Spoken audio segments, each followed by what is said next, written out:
everyone, I am Amira Fatinurwete. Di sini saya akan menjelaskan mengenai grammar atau kaidah-kaidah penulisan dalam bahasa Inggris. Grammar itu terdiri atas 14 yang saya pelajari.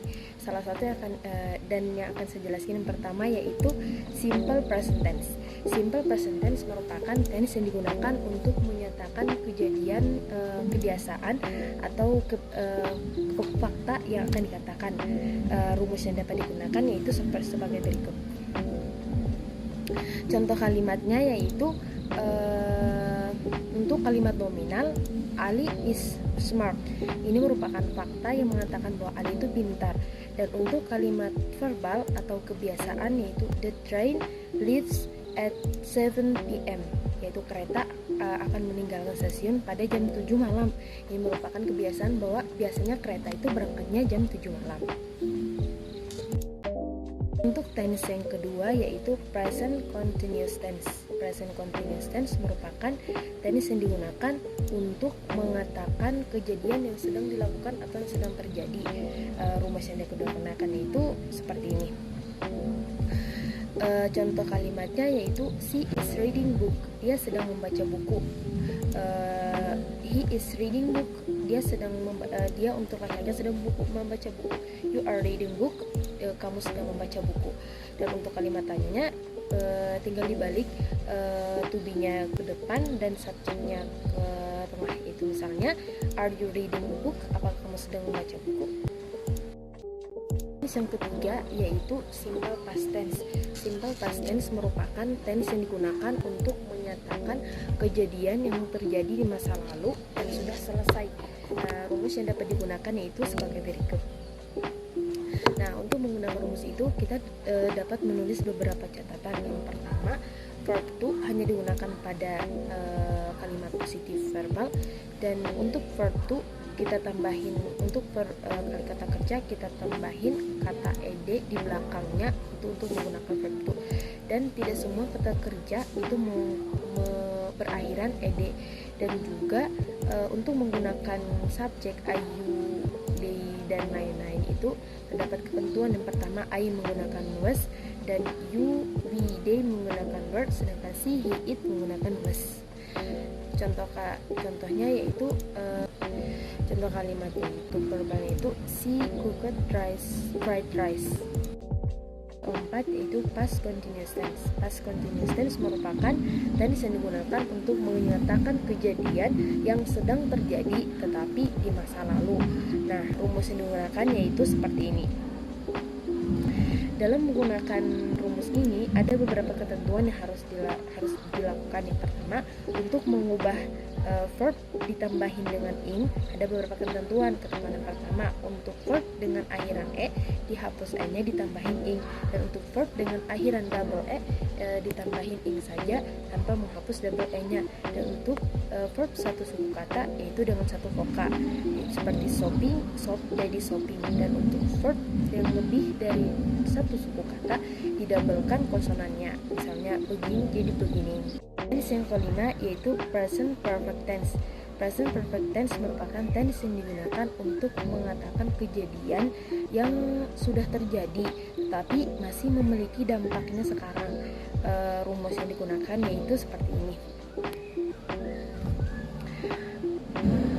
Untuk menggunakan rumus present perfect tense ada beberapa catatan yang harus kita lakukan. Yang pertama, dalam menggunakan kata kerja kita harus menggunakan verb 3 atau kata kerja bentuk 3.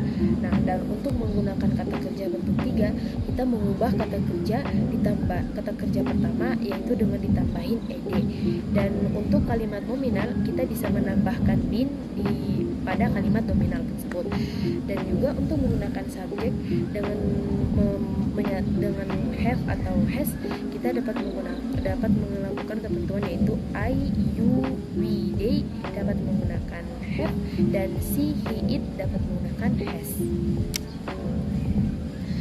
Contoh kalimat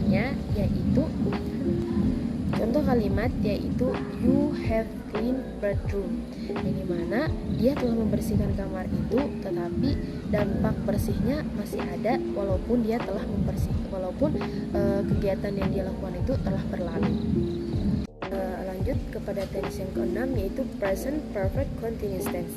Present perfect continuous tense adalah tense yang digunakan untuk menyatakan kejadian yang telah terjadi tetapi masih berlanjut sampai sekarang.